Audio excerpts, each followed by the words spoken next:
Puji Tuhan, haleluya. Kita kembali merenungkan firman Tuhan. Bapak Ibu Saudaraku yang terkasih, jangan lupa like dan subscribe. Tuhan Yesus memberkati. Hari ini kita banyak melihat keluarga-keluarga. Ada sebagian yang sudah mulai berantakan. Anak-anak sudah mulai nakal, tak terkendali, liar. Kita kadang pernah terbersit dalam pikiran kita, semua telah gagal. Aku telah gagal, Tuhan. Aku tidak bisa melakukan ini dan itu. Tapi percayalah, pada hari ini kehancuran sebenarnya bukanlah titik akhir dalam perjalanan kita. Ada pengharapan di dalam Tuhan. Pemulihan akan menjadi penutup yang manis. Percayalah itu, Bapak Ibu Saudara yang terkasih. Yang paling penting, bagaimana kita mengandalkan Tuhan yang adalah sumber anugerah itu selamanya berproses di dalam setiap persoalan kehidupan kita. Pemulihan pasti terjadi, tergantung pada dua hal yang akan kita bahas hari ini.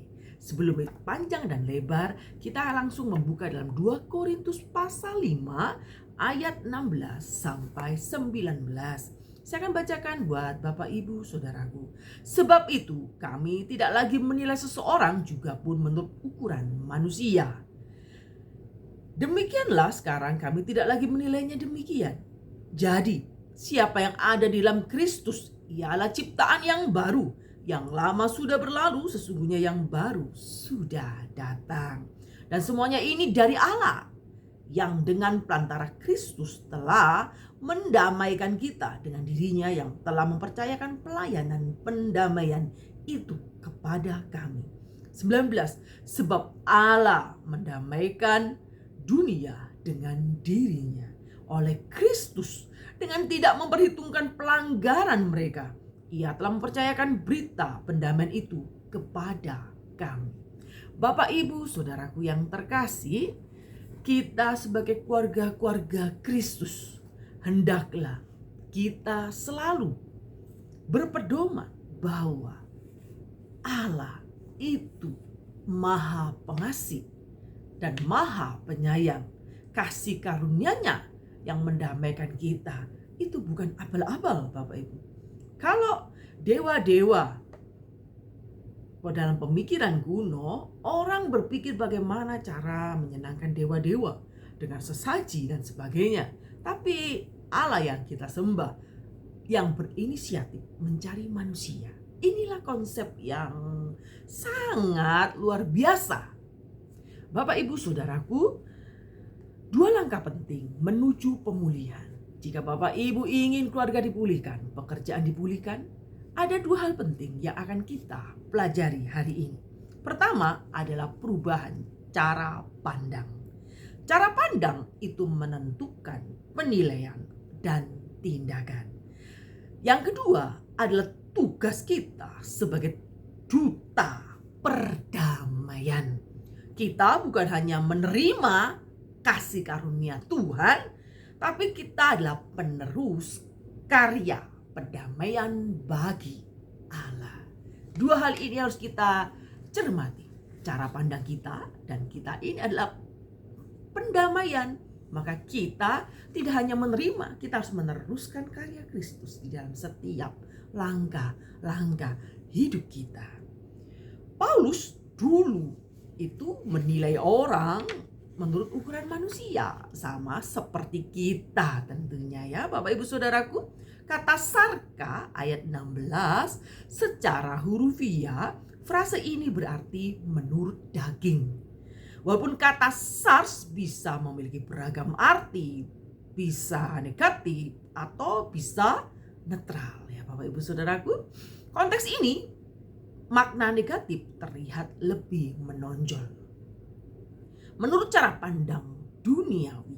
Jadi penilaian itu bukan sekedar secara manusia loh, tetapi secara kedagingan atau keduniawian. Ini cara pandang yang bertabrakan tentunya dengan firman Tuhan. Kalau manusia cenderung memandang segala sesuatu. Ya, karena kita jatuh dalam dosa, maka pola pikir kita terkadang kita sudah salah gitu Bapak Ibu ya, memandang segala sesuatu selalu curiga. Selalu curiga dengan pasangannya, selalu curiga dengan orang tua, curiga dengan anak-anak, rekan kerja, bahkan curiga dengan Allah. Bapak Ibu Saudaraku, ini pemikiran-pemikiran yang salah karena kita sudah jatuh dalam dosa. Tapi ingat, kita tidak lagi menilai seseorang dengan cara pandang manusia, terkadang mengecoh. Bapak Ibu Saudaraku, Paulus dulu bukan hanya melihat manusia secara keliru Bapak Ibu, tapi juga menilai Kristus secara keliru pula.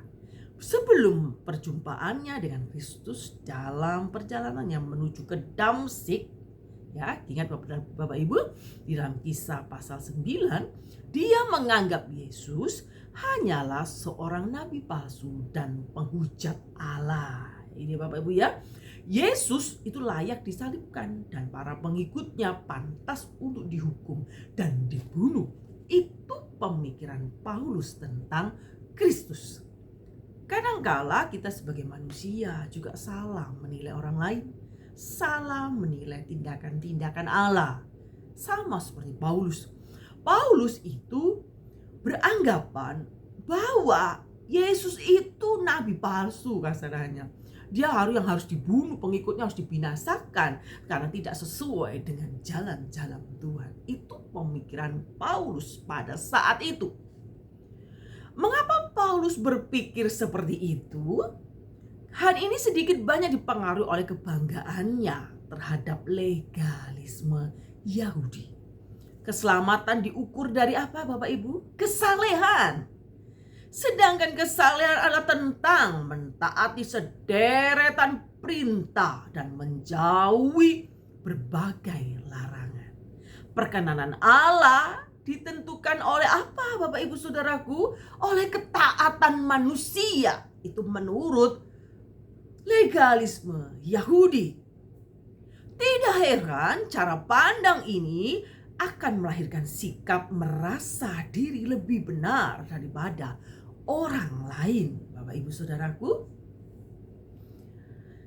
manusia mempunyai kecenderungan jika sudah merasa dirinya saleh, sudah merasa dirinya rohani, akan memandang orang lain itu di bawahnya, seakan-akan dia lebih baik dan orang lain salah. Ini pemikiran-pemikiran orang yang jatuh di dalam dosa.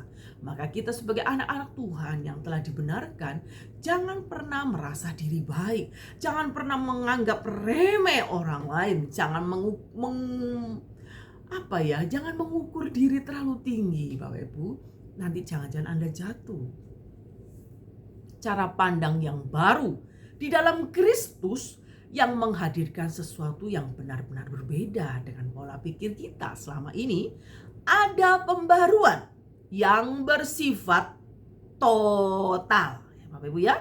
Dari ungkapan dan kalimat yang ada di teks Yunani terlihat bahwa perasaan Paulus sangat bergejolak ketika menyatakan kebenaran itu, seolah-olah sedang berteriak kegirangan sekali Bapak Ibu. Ciptaan baru, dia lantas menambah hal yang lama yang sudah berlalu dan menutupnya dengan sebuah seruan lagi, lihat yang baru akan datang.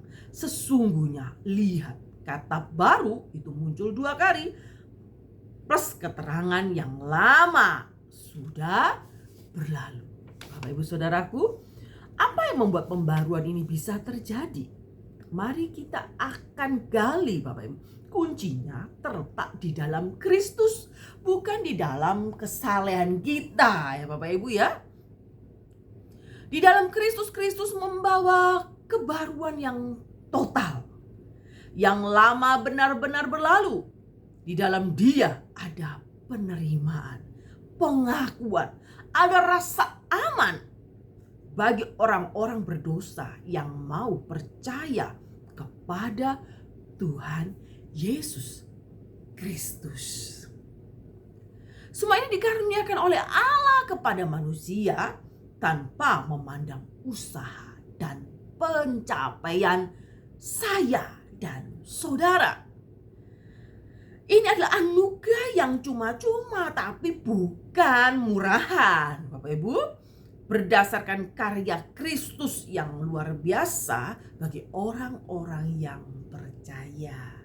Terpujilah nama Tuhan karena kebaikannya, karena kasih karunia-Nya kita diselamatkan. Kata kerja telah datang, telah menjadi atau telah ada itu mengambil tenses perfect yang menyiratkan bahwa sebuah tindakan itu sudah terjadi, hasilnya terus sampai sekarang.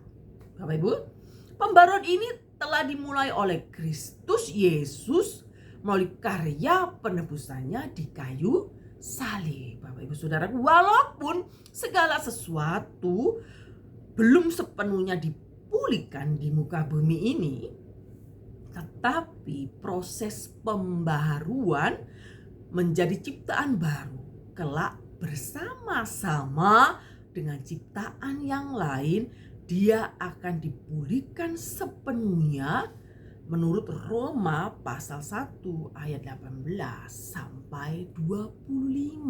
Bapak Ibu Saudaraku, pembaruan terjadi kepada kita orang-orang yang percaya. Berdasarkan penebusan Kristus yang cuma-cuma seharusnya mengubah cara pandang kita, Bapak Ibu Saudaraku. Penilaian kita terhadap orang lain, terhadap keluarga, terhadap pasangan hidup kita, ini akan menjadi lebih beranugerah seharusnya karena Anda telah menerima anugerah Kristus di dalam hidup kita. Kita cenderung berbelas kasihan dan bukan menyalahkan pasangan kita tanpa alasan. Banyak kali keluarga bercerai, keluarga berantakan karena pasangan mencurigai pasangannya, merasa dirinya benar dan menyalahkan orang lain. Saya sebagai istri sudah baik, Bu, tetapi suami saya ini. Secara manusia memang tidak sempurna suami, demikian juga istri. Suami memiliki istri, dia berpikir, wah istriku tidak sempurna, dulu langsing sekarang gendut. Dulu tuh diam, sekarang sudah punya anak, cerewetnya bukan main. Bapak Ibu, tetapi kalau kita lihat kembali hati kita dan kita ingat kasih Kristus, biarlah kasih ini memulihkan keluarga, Bapak Ibu Saudara. Ingat, Allah telah memulihkan kita, itu proses yang panjang, demikian juga keluargamu. Keluarga dipakai Tuhan untuk memuliakan Tuhan. Biarlah keluarga ini sebagai jemaat kecil. Ciptakanlah Kristus di dalam keluargamu. Jangan hanya bisa menyalahkan anakmu. Jangan asal menyalahkan orang tua. Jangan asal menyalahkan pasangan. Walaupun toh mereka bersalah, kita harus bisa mengampuni. Kita harus bisa mentransferkan hati Kristus, di mana Kristus itu rela mencari kita yang terhilang. Demikian juga selamatkanlah keluargamu. Jangan meninggikan ego. Rendahkanlah egomu. Ingat, pembaruan itu terletak pada pola pikir.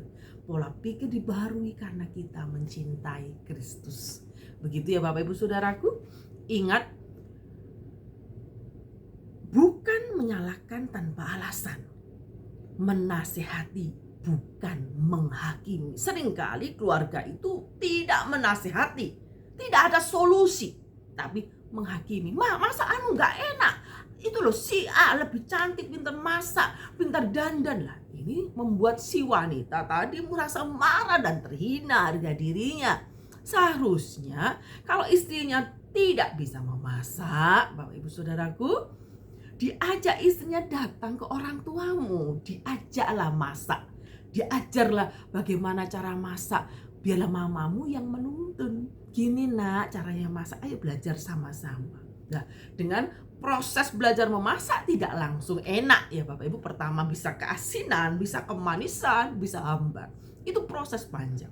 Jadi Bapak Ibu Saudaraku, kalau menuntut pasangan hidup sempurna, padahal kita nggak sempurna, berarti kita belum memiliki pola pikir seperti Kristus. bukan menghakimi, memahami, bukan menggurui. Ada banyak orang tua suka menggurui sehingga anak menjadi bosan. Dia merasa orang tua selalu benar dan anak selalu salah. Dia akhirnya pergi mencari pembenaran di luar. Ini yang bahaya, Bapak Ibu ya. Ingat, bukan Kristus yang telah memperlakukan kita demikian. Allah mencari kita dengan sabar. Allah mencari kita dengan segala bentuk kesabarannya. Kalau kita tahu kita manusia yang sangat keras kepala, manusia yang sulit diatur, tapi Tuhan mau memanggil dari hati ke hati, satu persatu dengan sabar, sesuai dengan tabiat, dengan sikapnya, dengan keras tengkuknya. Tuhan tetap sabar. Bersabarlah dengan keluargamu, bersabarlah dengan suamimu yang terlalu menekan, Bapak Ibu. Mungkin bersabar dengan kecerewetan istrimu. Bapak Ibu Saudaraku, pembaruan terjadi pada kita, semua ciptaan Tuhan, berdasarkan penebusan Kristus yang cuma-cuma, tetapi kita harus menghargai karena anugerah Kristus itu luar biasa. Bukan hanya konsep duniawi saja, ini adalah aksi nyata daripada Kristus bila itu menjadi pedoman di dalam kehidupan kita. Ingat Bapak Ibu, pembaruan cara pandang kita terhadap keadaan itu sangat penting. Bapak Ibu, kita tidak boleh kehilangan harapan. Karena segala sesuatu pada akhirnya akan dipulihkan Allah. Baik pekerjaanmu, keluargamu, baik itu hatimu. Bapak Ibu Saudaraku, tidak ada alasan untuk meragukan bahwa Allah sanggup dan akan mengubah kehidupan kita. Dia pasti mempunyai cara untuk menyediakan pertolongannya. Imanilah itu. Dia tidak akan meninggalkan kita di tengah keterpurukan kita, di tengah kehancuran kita. Ekonomi sudah sangat sulit. Anak-anak tidak tahu menahu dengan kesulitan orang tua mungkin. Tapi Bapak Ibu Saudaraku, serahkanlah hidupmu kepada Tuhan. Karena Tuhan telah memberikan karunia, pertolongan dan anugerahnya di setiap waktu. Pemulihan pasti terjadi. Ubahlah mindsetmu, pola pikir Anda supaya hidup berkemenangan di dalam Kristus Yesus. Tugas sebagai duta pendamaian yang kedua setelah Anda mengubah pola pikir, cara pandang harus sama seperti Kristus, bukan cara memandang seperti dunia. Jangan pernah salahkan orang lain, tapi koreksi diri lebih dahulu. Menasehati tapi bukan menggurui. Tugas yang kedua sebagai duta pendamaian ayat 18 sampai 19. Frase dan semuanya ini pada awal ayat 18 itu sebenarnya menunjukkan ayat ini masih berkaitan dengan bagian-bagian sebelumnya, terutama di ayat 16 sampai 17. Seluruh proses karya penebusan itu berasal dari siapa Bapak Ibu Saudara? Dari Allah. Dialah yang mengambil inisiatif. Dialah yang bekerja dari awal penciptaan sampai akhirnya dunia ini. Dia bukan Allah yang suka menunggu. Dia bukan Allah yang suka membiarkan manusia berusaha tanpa sia-sia. Ingat, Allah tidak akan membuat umatnya sudah berusaha tapi sia-sia. Allah tidak akan membiarkan proses itu. Akan membuat Anda dewasa. Kegagalan itu akan membuat Anda menjadi suatu pribadi yang tahan banting, mentalnya kuat, tidak mudah terpuruk dan terprovokasi dengan keadaan yang sangat menghimpit. Bapak Ibu Saudaraku, secara khusus Paulus menyebut dua tindakan Allah. Ayat 18 yang nanti juga diulang lagi dengan kalimat yang berbeda di ayat yang 19. Dua ayat ini bersifat paralel. Yang satu menjelaskan yang lain. Tindakan Allah yang pertama adalah mendamaikan kita dengan dirinya di ayat 18 sampai 19. Konsep ini sebenarnya menyiratkan bahwa sesungguhnya ada permusuhan antara Allah dan manusia sejak kita jatuh di dalam dosa. Konsep ini menyiratkan bahwa sebelumnya ada permusuhan yang bisa menyelesaikan hanya Allah, Bapak Ibu. Sejak jatuh dalam dosa, manusia sengaja menghindari Allah. Dan Allah seakan-akan menyalahkan manusia. Itu konsepnya dosa itu kan memberontak kepada Allah, ya Bapak Ibu, ya, tidak menuruti kehendak Allah. Dalam Kejadian 3 ayat 7 sampai 12, ingat kejadian Adam dan Hawa yang jatuh di dalam dosa. Semua menyeleweng, tidak ada yang mencari Allah tentunya. Dalam anugerahnya, Allah tidak tinggal diam. Dalam anugerahnya, Allah tidak pernah tinggal diam. Dia berinisiatif mencari kita. Dia tidak mau menyerah untuk mendapatkan kita. Andaikan itu pasangan kita, pasti so sweet banget ya, gitu ya Bapak Ibu ya. Ingatlah, Allah itu juga romantis Bapak Ibu. Dia mencari yang terhilang. 99 ada satu yang hilang dari 100 tadi, salah satu saja yang hilang. Dia mencari, itulah kasihnya Allah. Dia rela meninggalkan kuasa kemuliaannya untuk menyelamatkan kita. Patutlah kita bersyukur kepada Tuhan. Bagi pembaca yang mula-mula yang terbiasa dengan mitologi Yunani atau agama politeistik kuno, mereka pasti langsung menangkap suatu konsep yang unik yang sudah saya katakan di depan tadi, seperti di ayat 18 sampai 19, bukan manusia yang harus mengambil hati dewa-dewa melalui sesajen supaya mereka diperkenan pada para dewa, ya kan? Kita kan cenderung begitu. Kalau zaman-zaman kuno ingin mencari Allah, dia memberikan sesajen, menyenangkan hati dewa-dewa supaya tidak ada bencana dan sebagainya. Paulus justru mengajarkan sebaliknya. Allah yang berinisiatif mencari kita. Patut bersyukur kepada Tuhan karena cintanya, karena anugerahnya yang luar biasa. Mengambil inisiatif, dia yang mendamaikan kita dengan dirinya. Bukan karena pelanggaran-pelanggaran yang mereka anggap sepele loh Bapak Ibu, dosa itu. Tetapi Allah tidak memperhitungkan semua pelanggaran-pelanggaran kita. Semua diperhitungkan karena Kristus yang menanggung semua kesalahan itu. Itulah yang disebut anugerah. Anugerah Allah yang luar biasa. Tindakan Allah yang kedua adalah mempercayakan berita pendamaian di ayat 18b. Tidak cukup bagi kita untuk menerima pendamaian saja. Allah bekerja di dalam dan melalui kita tentunya. Dia berkenan memakai kita dalam pelayanan pendamaian. Apa sih pelayanan pendamaian Bapak Ibu? Yang kita sampaikan adalah berita pendamaian. Berita kebaikan. Berita damai sejahtera. Pendamaian ini bukan hanya menjadi berita atau isi dari pelayanan saja, tapi juga mewarnai cara pelayanan Paulus. Walaupun secara sebagian jemaat di Korintus termakan oleh isu-isu atau omongan para rasul palsu sehingga memiliki pemikiran buruk tentang Paulus, Paulus tetap menyikapi semuanya dengan penuh kasih. Dia selalu berusaha menguasai diri karena dia tahu bahwa dirinya selalu dikuasai kasih Kristus. Adakah, pertanyaannya, sesuatu yang ironis apabila pelayanan pendamaian itu tidak mampu menyelesaikan pertikaian dengan kelemah lembutan? Bapak Ibu Saudaraku, kalau Anda dengan anak mengalami percekcokan, pasangan mengalami percekcokan, rendahkanlah hatimu. Milikilah kasih Kristus. Biarlah pertikaian itu kita kalahkan dengan kelemah lembutan. Sulit Bapak Ibu, karena kedagingan kita, egois kita lebih tinggi. Bukankah akan menjadi suatu gurauan apabila seseorang pemberitaan perdamaian justru menjadi pencetus perselisihan?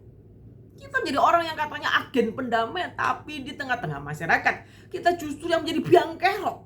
Kita justru menjadi orang-orang yang sangat menjengkelkan, orang-orang yang membuat gemertak gigi karena kita tabiatnya buruk sekali. Saya lihat ada banyak orang Kristen itu punya tabiat sangat buruk Bapak Ibu. Ya nggak semua ya Bapak Ibu ya, tapi saya lihat beberapa orang tuh justru di gereja dia menjadi paling vokal, sangat menjengkelkan, menimbulkan perselisihan, suka isu sana, isu sini. Bapak Ibu, Saudara, kita ini agen perdamaian Kristus. Bagaimana membawa damai kalau hidup kita membuat percekcokan? Ya Bapak Ibu ya.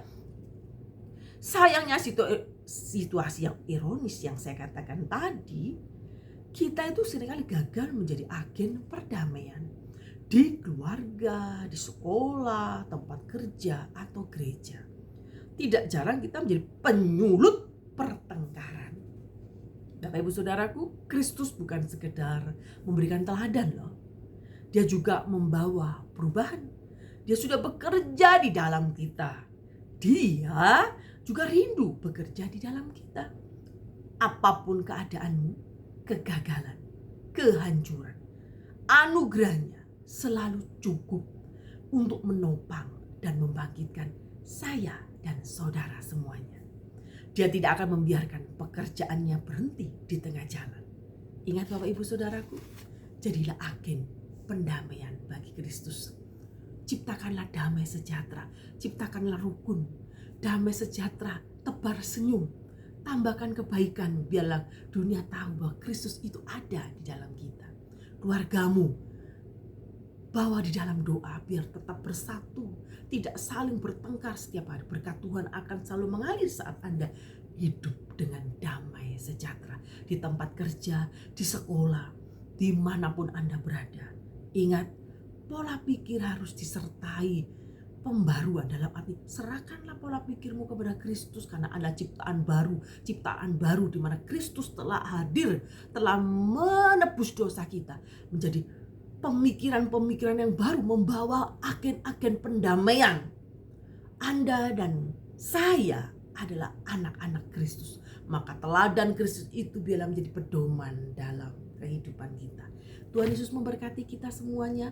Hiduplah berdamai dengan siapa saja.